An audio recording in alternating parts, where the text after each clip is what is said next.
हरियाणा के अंदर 3 जगह पर गुड़गांव का काम किया है। साथियों,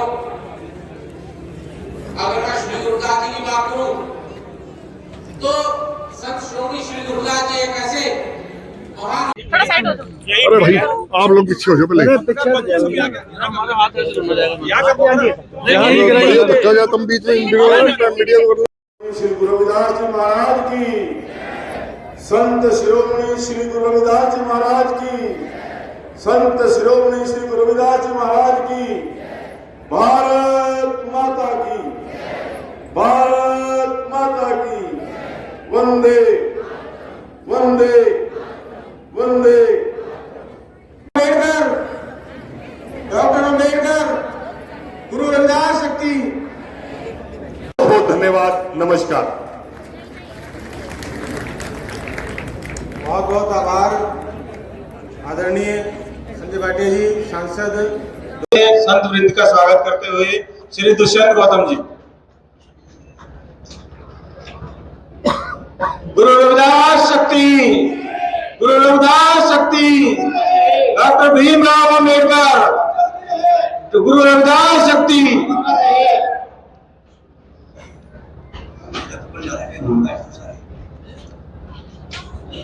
साथियों, इसी बीच में एक सूचना देना चाहूंगा कि 27 मार्च 2023 दिन सोमवार निसिंग के अंदर हमारे पूज्य संत श्री 108 संत निरंजन दास जी महाराज जलंधर से निसिंग के अंदर पधारेंगे। आप लोग वहां पहुंचकर भी उनका आशीर्वाद प्राप्त करें। निसिंग के अंदर 27 मार्च 2023 को। भारतीय जनता पार्टी जिंदाबाद, भारतीय जनता पार्टी जिंदाबाद। गुरु रविदास शक्ति, गुरु रविदास शक्ति, डॉक्टर भीमराव अम्बेडकर। जिस प्रकार से हमने रविदास जी के स्थानों का निर्माण किया है, ऐसे हमने डॉक्टर भीमराव अम्बेडकर जी के प्रति भी समर्पण भाव से काम किया है। ऐसे महापुरुष संत रविदास जी और अम्बेडकर जी के समर्पित नरेंद्र मोदी जी ने जब संसद के अंदर प्रवेश किया था, सबसे पहले बार उन्होंने कहा था मेरी सरकार दलितों के लिए, गरीबों के लिए, मजदूरों के लिए समर्पित रहेगी।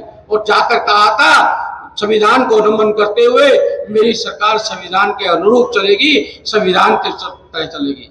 और वह ध्यान आता है जब 14 अप्रैल बनाया गया था तो खुद कहा था नरेंद्र मोदी जी ने, आज मैं प्रधानमंत्री की अगर सीट पे हूं तो इस संविधान की वजह से हूं, मैं डॉक्टर भीमराव अम्बेडकर जी की वजह से हूं।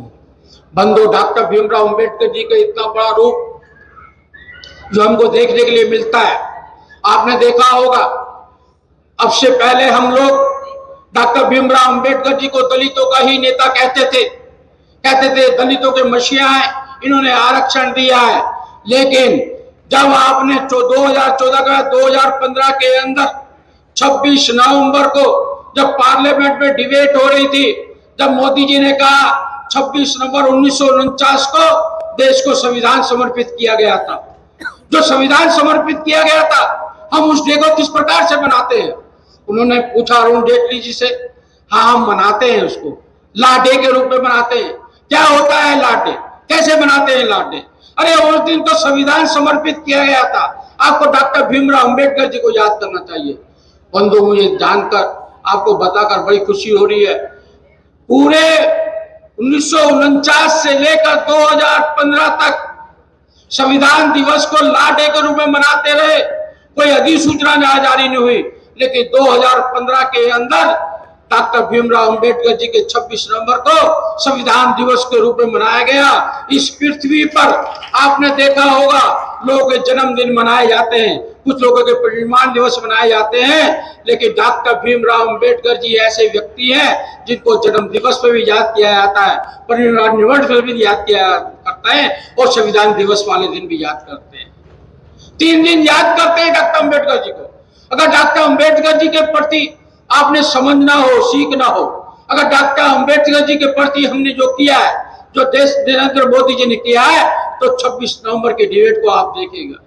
26 नवंबर की डिबेट के अंदर जो कांग्रेस के शासन ने 1947 के बाद और 1947 और 50 के बीच में जो डॉक्टर भीमराव अम्बेडकर जी से अनेकों बातों पर वाद विवाद हुआ करता था, जो विवाद के कारण कभी भी कांग्रेस सरकार ने उनके चरित्र को उभरने नहीं दिया। कांग्रेस सरकार ने उनके बारे में बात नहीं करनी दी।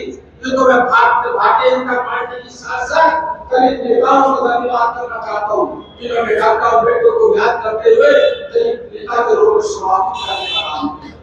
लेकिन 2015 के बाद में हमें मालूम पड़ा, जब डिबेट हो रही थी, उस डिबेट में कहा गया था मजदूरों के अगर कोई मसीहा थे, मजदूरों को 8 घंटे काम करना चाहिए, मजदूर को 6 दिन काम करना चाहिए और महिलाओं को बराबर का हक मिलना चाहिए। और ये नहीं, जो रिजर्व बैंक इंडिया की कल्पना जो थी और जो नोटबंदी थी, जितने भी लोग इलेक्शन कमीशन सबके निर्माण में अगर किसी का साथ था तो डॉक्टर अम्बेडकर जी का था। आज लोग चल की बात करते हैं। संत शिरोमणि गुरु रविदास जी की 646वीं जयंती पर हरियाणा सरकार ने राज्य स्तरीय 3 कार्यक्रम रखे।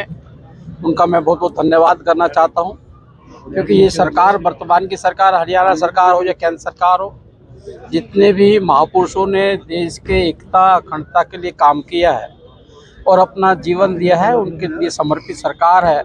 इसलिए सभी संतों के लिए नमन करने की सरकार है। आज रविदास जी का हम 646वां जयंती वर्ष मना रहे हैं और जो उन्होंने स्लोगन दिया है, जो हमें शिक्षा दी, ऐसा चाहो राज में मिले सभी को अन्न, छोट बड़े संग बसे रविदास रहे प्रसन्न। मानव अधिकार का संविधान भी इस पर आधारित है और वहीं पे हमारी सरकार भी उसी पर चल रही है।